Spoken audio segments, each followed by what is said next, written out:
ದೇವಸ್ಥಾನಗಳಿಂದ ಏನು ಉಪಯೋಗ ಅಂತ ಕೇಳೋರಿಗೆ ಇದನ್ನೊಮ್ಮೆ ತೋರಿಸಿ. ಯಾಕಂದ್ರೆ ಎಷ್ಟೋ ಜನ ಮನೆ ಮಠ ಇಲ್ದೋರಿಗೆ ಈ ದೇವಸ್ಥಾನನೇ ಮನೆ.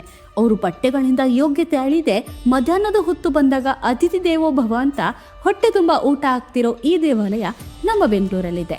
ಹೌದು, ಹೊಸೂರಲ್ಲಿರೋ ಈ ಮದ್ದೂರಮ್ಮ ದೇವಾಲಯದ ಬಗ್ಗೆ ಹೊಸದಾಗಿ ನಿಮಗೆ ಹೇಳಬೇಕಾಗಿಲ್ಲ. ಯಾಕಂದ್ರೆ ಇಲ್ಲಿನ ದೇವಾಲಯದಲ್ಲಿ ನಡೆಯೋ ವೈಭವದ ರಥೋತ್ಸವ ಈಗಾಗಲೇ ನಿಮಗೆ ತಿಳಿದಿರುತ್ತೆ. ಅದನ್ನ ಬಿಟ್ಟು ನಿಮಗೆ ಗೊತ್ತಿರದ ವಿಷಯ ಏನು ಗೊತ್ತಾ? ಇಲ್ಲಿ ತಾಯಿಗೆ ಪ್ರೀತಿಯಿಂದ ಏನಾದರೂ ಕೊಡ್ತೀನಿ ಅಂತಂದ್ರೆ ಆಕೆ ನಿಮ್ಮ ಬೇಡಿಕೆಯನ್ನ ಈಡೇರಿಸದೆ ಬಿಡೋದೇ ಇಲ್ಲ. ಅಷ್ಟೇ ಅಲ್ಲದೆ ಇಲ್ಲಿ ಪ್ರತಿದಿನ ನಡೆಯೋ ಅನ್ನದಾನದಲ್ಲಿ ಅನಾಥರಿಗೆ ಊಟ ಕೊಡ್ತಾರೆ.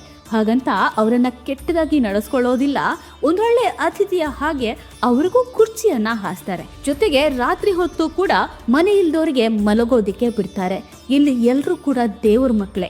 ಆಕೆ ಯಾರನ್ನೂ ದೂರ ಮಾಡೋದಿಲ್ಲ. ಒಮ್ಮೆ ಕೈ ಹಿಡಿದ್ರೆ ನಿಮ್ಮ ಕೈಯನ್ನು ಕೂಡ ಬಿಡೋದೇ ಇಲ್ಲ. ಅಂದ ಹಾಗೆ ದೇವಿಗೆ ನೀವು ಹರಕೆಯಾಗಿ ನೀವು ಕೂಡ ಅನ್ನದಾನದ ಸೇವೆಯನ್ನಾಗ್ಲಿ ಅಥವಾ ಅದಕ್ಕೆ ಬೇಕಾದ ವಸ್ತುಗಳನ್ನಾಗ್ಲಿ ಕೊಡಬಹುದು. ಬಹುಶಃ ದೇವರ ಮಕ್ಕಳಿಗೆ ಊಟ ಹಾಕಿದ್ರೆ ದೇವರೇ ಉಂಡಂತೆ ಅಲ್ವೇ? ಒಟ್ಟಿನಲ್ಲಿ ನಾನು ಕಂಡ ಅದ್ಭುತವಾದ ದೇವಾಲಯಗಳಲ್ಲಿ ಇದು ಒಂದು. ನೀವು ಕೂಡ ಒಮ್ಮೆ